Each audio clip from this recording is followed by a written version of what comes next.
पहिल्यांदा परळीच्या मायबाप जनतेचे मनापासून ऋण व्यक्त करतो की त्यांनी पुन्हा एकदा राष्ट्रवादी काँग्रेस, भारतीय जनता पार्टी आणि रिपाईच्या महायुतीला आज या ठिकाणी कौल दिला आहे। जवळजवळ एका दुसरी जागा सोडली तर जवळजवळ सर्व जागा महायुतीच्या आलेल्या आहेत। जे अपक्ष आहेत ते सुद्धा या ठिकाणी महायुतीचेच आहेत। त्यामुळं फक्त आता MIM आणि पंजा कुठंतरी पुढे आहे 2 जागेवर एवढं कळतं आहे, पण जवळजवळ सर्व जागेवर या ठिकाणी महायुतीने विजय मिळवला आणि ऐतिहासिक मताने नगराध्यक्षसुद्धा या ठिकाणी निवडून येतील।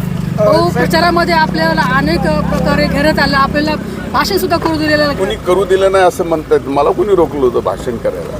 मी एवढंच म्हणलं होतं की याचं उत्तर ज्यांनी माझ्यावर टीका केली आहे, ज्यांनी माझ्या परळीला बदनाम केलं आहे, याचं उत्तर मात्र त्यावेळेस मी 2 तारीख बनलं होतं, निवडणूक लांबली म्हणून आज 21 तारखेला परळीच्या मायबाप जनतेकडून ज्यांनी आम्हाला बदनाम केलं त्यांच्या तोंडात ही चपराक आहे। खासदार देखील इथं तळ ठोकून होते, इथं खासदार तळ ठोकून राहिले किंवा इथंच राहिले तरी परळीच्या मायबाप जनतेमध्ये काही फरक पडत नाही।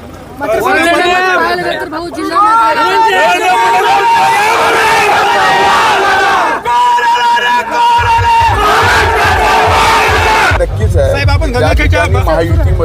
आहे महायुतीमध्ये राष्ट्रवादी काँग्रेस आणि भारतीय जनता पार्टीचं जमलं नाही, तिथं मात्र कमळाला विजय मिळाला आहे, त्यांचे अभिनंदन।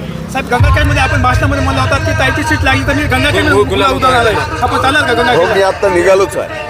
5 वर्ष म्हणजे 19 ते 24 मी कुठल्या महत्त्वाच्या सत्तेच्या पदावर नसताना देखील बीड जिल्ह्याच्या जनतेने भरभरून प्रेम आम्हाला लोकसभेमध्ये पण दिलं। अगदी थोडक्यात निसटता पराभव झाला आणि कार्यकर्त्यांनी त्यांची प्रामाणिकता, त्यांची लॉयल्टी दाखवून आमच्याबरोबर राहिले आणि आज परळीमध्ये आम्ही राष्ट्रवादीबरोबर युती केली होती आणि बाकी ठिकाणी आम्ही लढलो।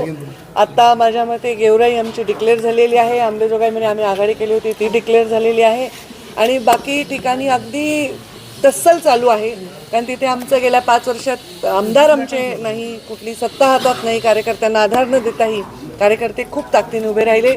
निसटता पराभव मला वाटतं आमचा धारूरमध्ये झालेला आहे आणि आता बीड आणि अजून कुठलं राहिले माजलगावचं काउंटिंग अजून चालू आहे, पण मला आनंद आहे की आम्ही जरी धारूरमध्ये थोडक्यात आमचा पराभव झाला तरी आम्ही अंबेजोगाई जी कधी मिळवली नाही ती मिळवलेली आहे, गेवराई आम्ही राखलेली आहे आणि परळीमध्ये एक वेगळी युती करून आम्ही परळीमध्ये पण मोठ्या ताकदीने आम्ही विजयी झालेलो आहोत।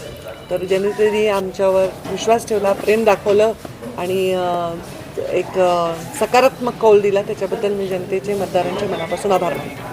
बीडमध्ये पण मी आता जय पराभव थोडक्यात झाला तरी पण आम्ही तिथे म्हणजे लोकल शक्ती असताना देखील आणि आमच्याकडे आता समजा आता मी जिल्ह्याची पालकमंत्री जालन्याची आहे, तर जिल्ह्यामध्ये असं कुठल्याही गोष्टीवर मी प्रभाव नव्हते टाकू शकत किंवा मी फंड देऊ शकत नव्हते। माझ्या कार्यकर्त्याला मी 1 पत्र नाही देऊ शकले, 5 लाखाचा फंड नाही देऊ शकले गेल्या 10 वर्षामध्ये, तरी हे कार्यकर्ते एकजूट राहिले आणि त्यांनी विजय मिळवला।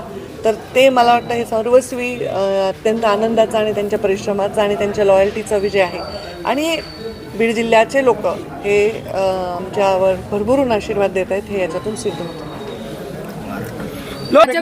भाजप देशात 1 नंबरचा पक्ष आहे, राज्यात 1 नंबरचा पक्ष आहे आणि भाजप 1 नंबरचाच पक्ष राहील। भाजप 1 नंबरचा असल्यामुळे विकास 1 नंबर होईल आणि जनतेला चांगले भविष्यामध्ये दिवस देण्यासाठी आणि वर्तमान चांगला ठेवण्यासाठी भारतीय जनता पार्टीचं योगदान देशामध्ये, राज्यामध्ये, अगदी गावाखेड्यामध्ये आहे। विरोधकांनी टीका देखील केली, मी टीकेकडे पाहतच नाही, मी आपलं काम करते आणि जे आहे ते परिश्रमाने करते।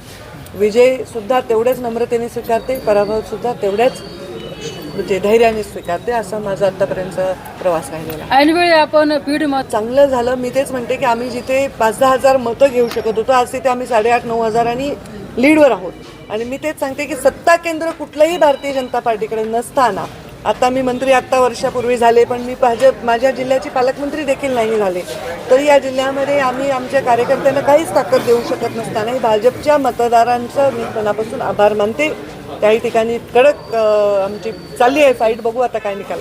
परळीकडे सब लक्ष असतं राज्याचं बीडमध्ये काय चाललंय, बीडमध्ये काय चाललंय. तर ठीक आहे, हरकत नाही. बीड हा राज्याचं राजकीय केंद्रस्थानी जिल्हा आहे. फक्त आता या बीड जिल्ह्याच्या विकासाकडे सगळ्यांनी लक्ष द्यावं, बीड जिल्ह्याच्या भल्याकडे लक्ष द्यावं. बीड जिल्ह्याच्या मातीतून काम करणारे बीड जिल्ह्यावर प्रेम करू शकतात, बीड जिल्ह्याचा विकास करू शकतात. आणि प्रमुख नेतृत्व, आता देशाची मोठी पार्टी भाजप आहे, त्यामध्ये प्रमुख कोर कमिटीमधली मी आहे आणि एक प्रमुख नेतृत्व म्हणून जिल्ह्याचा विकास करणं हे माझं दायित्व आहे आणि त्यासाठी मी पूर्णपणे विकासाला समर्पित काम करत राहीन. ताई, तुम्ही जिल्ह्यात आनंद वाटतो की ज्या पद्धतीने मतं आम्हाला मिळालेली आहेत. विजय थोडा एखाद्या ठिकाणी कमी जास्त झाला असेल, पण जी मतं आम्हाला मिळाली त्याबद्दल मी खूप खूप सगळ्या मतदारांचे आभार मानतो.